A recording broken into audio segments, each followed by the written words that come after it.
which was a tremendous kavod for us as an institution, that he recognized us on an educational level and on a personal level. I feel very close and an affinity to Oratz. But it was a very big source for our staff. We took it as a very tremendous, I guess kavod is the best way. And we worked out the details in the case of what Rabbi Oratz will be doing, which we'll be speaking about soon, shortly when I get up to speak. But we also have the privilege of having Rabbi Oratz come and say a couple of words just about his insight into the school, and then I'll get up and speak.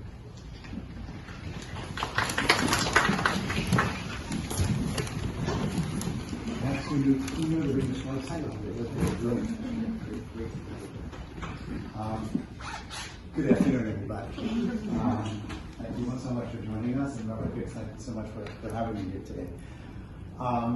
So for those of you who were nervous about coming here today because you're about to meet a whole bunch of new people and you don't know who they could be and are they going to like you, and I'm feeling exactly the same way because I'm also new, okay? And is that right? So my fix can like me. It's like, I know my students. They don't have a choice. They have to like me. I'm their principal. But so I get really nervous. And when I get nervous, I talk a lot. So if it's, you only have like 8 minutes. So this is good. I've been giving a lot of thought to exactly how to characterize why I walked into Rabbi Fix's office. One, I knew that I was coming in Aliyah, and I went to him and said, yeah, I know there are some really wonderful seminaries, and of course each girl should go to the seminary that's exactly right for her. But if you have a place, I would love to be able to join the Talmud Torah staff. And how do I characterize that? So first of all, it is a personal thing on one level. My kids, when they went on Aliyah, moved to Ramat Beit Shemesh. And so not only did I know Rabbi Fix because I had been working with him year after year as our girls applied to Talmud Torah and went to Talmud Torah, and I go to visit them. I visit my graduates every year, so I always go into the schools and see them as they are, as things are happening. So I had a very good sense of the mood of the building of Talmud Torah, which I will talk about in a moment. So I had these great conversations with Rabbi Fix and Rabbi Rosenstein over the years. But then my kids moved to Eretz Yisrael, and they were living in Ramat Beit Shemesh, and I had the opportunity to see Rabbi Fix outside of the Talmud Torah milieu, because we often davened in the same shul right next door to where my kids lived. So we ended up schmoozing, not about specifically burger girls at the Talmud Torah, but more just about chinuch issues in general, just like how the world is. And how to approach chinuch from the bigger perspective. And it became really, really clear to me. He gets it. He just chaps what it is to talk about what it means to work with people.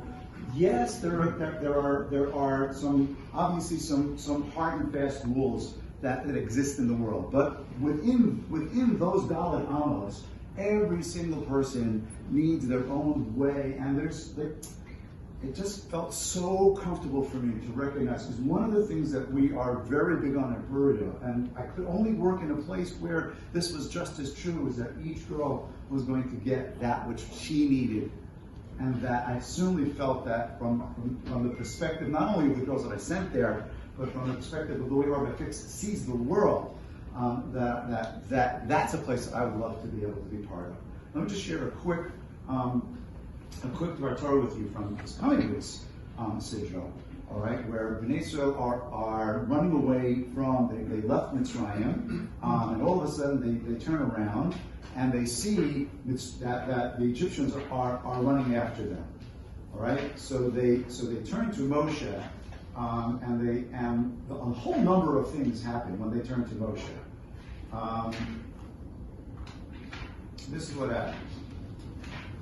Here we go. Pharaoh and his army are getting close. Vayis'u b'nei Yisrael es'eineihem. B'nei Yisrael lift up their eyes, and hinei Mitzrayim nosei achareihem. Even though Mitzrayim just said to them, "Hey, get out of here. We don't want you here." Lo and behold, they're chasing after us. They could see the dust in the distance. Vayiru'u ma'od, and they were very scared. Vayitzaku b'nei Yisrael el Hashem. And Bnei Israel call out to Hashem. What a wonderful thing. Yay, we're scared. Let's call out to Hashem. Here's one tiny little problem, is that it already said by Yis'u Bnei Yisrael S-A-N-A-M, that Bnei Israel lifted up their eyes. So who in the world is calling out to Hashem? Obviously it's Bnei Israel. So why does it have to say by Ye'uma'od Vayitzaku Bnei Yisrael El Hashem? It should have just said Vayitzaku El Hashem. Why do you have to emphasize again that it was Bnei Israel? Keep going. Vayomru El Moshe. They say to Moshe, aren't there enough graves in Mitzrayim that you had to take us to die in the desert? What did you do to us, to take us out of Mitzrayim? Wait a minute. I don't understand. You did the funnest thing in the world. You're scared. What do you do when you're scared? You call out to Hashem. So now what are you yelling at Moshe for? This is got nothing. You already knew that it wasn't a Moshe thing. This is Hashem's in charge. You got it. So what are you yelling at Moshe for? Next puzzle. You're scared. What do you do when you're scared? You call out to Hashem. So now what are you yelling at Moshe for? This has got nothing. You already knew that it wasn't a Moshe thing. This is Hashem's in charge. You got it. So what are you yelling at Moshe for? Next puzzle. You think they yelled at him once? No, now they seem to yell at him again.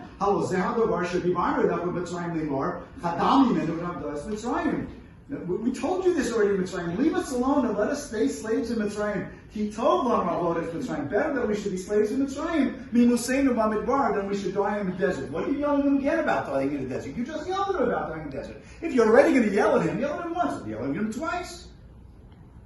So Rashi already says it, he implies it. Ramban says it pretty much directly. Listen to Moshe's response, and we see how it connects to Talmud Torah. But Yomer Moshe El Ha'am, Al Tiro, don't be afraid.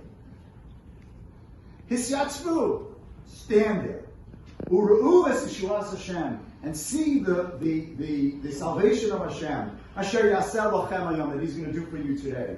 Ki asher lisemes Mitzrayim hayom lo sosifu l'rasam od olam. The way you see Mitzrayim today, you'll never see them the same way ever again. Hashem yilachem lachem. Hashem is going to fight for you. V'atem tacharishin. And you just stand there quietly and let Hashem do His thing. It says the Medrash, and Ramban alludes to this Medrash, that Moshe is talking to 4 different groups of people. Group number one was the group that the pasuk says, "Vayira'u they were scared." So Moshe turns to that group and he says to them, "Al tiro, don't be afraid." Next group comes along and says, "Vayitzaku b'nei Yisrael Hashem." We'll get to them in a second. The next group starts crying out to Hashem. The first group was just scared, and they were so scared that they simply did nothing. They were just scared. The next group starts davening to Hashem. They're saying they're davening to Hashem. That's the next group. We'll get to them in a second. The third group says to them, "Why? What do you bring us into the desert to die for? Let's fight." And the fourth group says, "What do you bring us into the desert for? Let's go back." So Moshe turns to each of the groups and he says, to the group that you're all afraid, Al tiro, don't be afraid. You just stand there and you will see the Yeshua that Hashem does for you. Alright? And now to the next group he says, you wanted to go back? Don't worry about it. The way you see Mitzrayim today as your masters, they're not your masters anymore. You guys, you're not going back because they're not your masters. To the next group who wanted to go and fight the Mitzrayim, he says, you don't need to fight. Hashem yilachem lachem. Hashem is going to fight for you. You don't need to fight. And to the fourth group, he says, Vatem, and you, tacharishin. Now's not the time to dive into Hashem. Now just be quiet. Just be quiet and watch what Hashem is going to do. Okay, in fact, Hashem turns to him and right after that he says, Ma titzakalai, what are you yelling at me for? Just go. Go straight.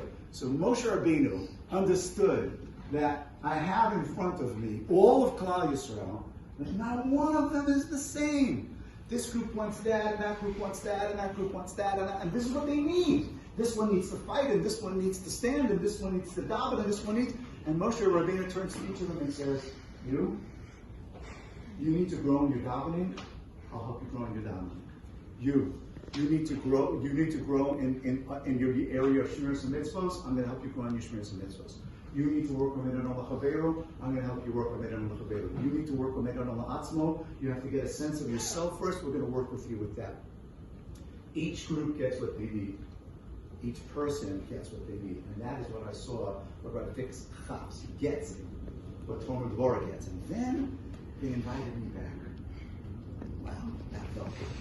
Because when you apply somewhere, you say, look, I'd like to work with, so, the nicest thing for them to be able to say is like, we're so honored that you wanted to come work for us. It's so beautiful. And then after I leave, they go, oh my gosh, what are we going to do? This guy Oratz wants to come and work for us. And like, how do we say no to him? We really don't want him to come, but we have to be nice to him because it's a principle, and maybe we don't want him. So I'm thinking like, do they really want me? I have no idea. And the next thing I know, I get this beautiful WhatsApp from Rabbi Fix saying, like, oh man, we're so honored. He didn't have to send that WhatsApp. Right? He could have just sort of let it go and hope that maybe I would just sort of like not pursue it. But he did. He like a couple of days later, he said, I met with my staff and we're so excited to have you. Okay, that feels good. But maybe that too was like, maybe they're just saying it to be nice. So I go and I meet with them. And the next thing I know, they're saying, Oratz, we'd like to start a new program. We'd like to start a base mentors program. Would you like to start a base mentors program? We've had conversations about the best way for people to learn. And not everybody should learn just with teachers teaching them. They should also be learning in other ways. And let's offer them that opportunity, which I believe he's going to speak about. I didn't ask him what he's going to talk about, but I'm sure he's going to say something about this. So all of a sudden, it's like, whoa, this is good. All right? Because this is what I want to do. This is my life. Yeah, I run a school. I love running a school. And I love my students. If you know anything about it, I teach. As a principal, I keep teaching. Because that's really what I am. The mohus, my essence is I'm a teacher. And I'm going to have the opportunity to sit and teach and learn with my students. This is what I want to do. Okay? And so the next thing I know, Rabbi Fix is saying to me, like, let's do this. Let's go move. I teach. As a principal, I keep teaching. Because that's really what I am. The mohus, my essence is I'm a teacher. And I'm going to have the opportunity to sit and teach and learn with my students. This is what I want to do. Okay? And so the next thing I know, Rabbi Fix is saying to me, like, let's do this. Let's go move forward and let's make something happen. All right? Rabbi Oratz. What do you just go? Let's go together, you and me together. And I'm telling you that they get it in this place. Okay? So then I met his staff. Now, I wasn't sold beforehand. I mean, like, we really had a chance to sit down and talk. But I wasn't sold beforehand. I was surely sold after that meeting. Let me just tell you one quick thing, and then I have to sit down. We come in, and we talk about Tomer Dvorah, and I say, okay, it's like, so what's your essence? What's your mission? What do you really stand for? And I'm not going to give away the secret, because this is Rabbi Fix's thing, and I know that this is what they talk about. Okay? But he said to me, you know what, Rabbi Oratz, I'm not going to say a word. No one in this room is going to say a word. You want to know what we stand for? Without saying a word, each one of us is just going to write down what we stand for. Without sharing anything in this room. And I will bet you, it was really bet like 100%, I guarantee you every one of us writes down exactly the same thing because we as clear as day as to what we essentially stand for. And that is exactly what they did. Each one wrote down what they stand for, and I compare the sheets, and each one said it in a slightly different word, but they mamish said exactly the same thing. They have a derech. It is a beautiful derech. I've sent many graduates there. They come out really like, I mean, Mr. Rabbi Weinberg, I'm glad that you are pleased with Zahaba's way she came out, but I'm telling you that I've seen that over and over again. Okay, so it is really just an unbelievable zechus and an honor, and I look for me to be able to join this staff, and I look forward to meeting all of you in Mitzvah in September.